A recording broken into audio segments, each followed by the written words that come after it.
এই দেখো সেই অনেকদিন আগে যে প্ল্যানেটে গেছিলাম সেখান থেকে নিয়ে এসেছিলাম এই টেবিল কভার। আর এইটা হচ্ছে ওই ম্যাটটা যেটার উপরে খাবার থালা রেখে খেতে হয়। এটা তো মুড়েই গেছে, যাই হোক দেখিয়ে দিই। এই একটা নিয়েছি, আর এইটা নিয়েছি ভালো। এটা আর কি লোকজন এলে পাতার জন্য বা কোনো অকেশন পারপাসে পাতার জন্য। এটা খুবই সুন্দর, তার আমি একটু খুলে দেখাচ্ছি। এই যে এটা এইরকম দেখতে ভালো লাগছে না? আর এইটা চলো পাতি মিষ্টু চল, আমাকে হেল্প করবি চল। চলো। আর চেয়ারের কিনে না, চেয়ারের তো আছে। আর এই দেখো এইটা আগের বারে তো অ্যামাজন থেকে নিয়েছিলাম, আর এইবারে প্ল্যানেট থেকে এনেছি। সুন্দর দেখতে লাগছে।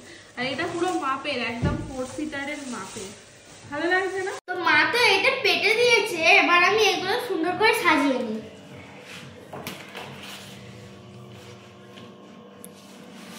কোথায় কে বসবে সেরকম ভাবে সাজা। হ্যাঁ, এখানে আমি বসি, এখানে বসে মিঠাই, আর এমনি সময় ফুলি যখন এখানে খায় তখন এখানটা ফুলি বসে। মোট 3 জন এই টেবিলে বসতে পারবে। আমাদের এই টেবিলটাতে সবার বসার তো জায়গা নেই, আর এখানে আমি বসিয়ে দেবো, ইঁদুররা এসে খাবে। এইগুলো কোথায় দেয় বলতো?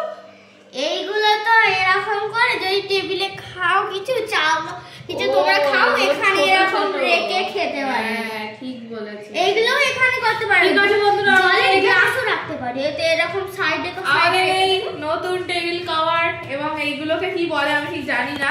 এইগুলো কেমন হয়েছে তোমরা একটু কমেন্টে জানিও।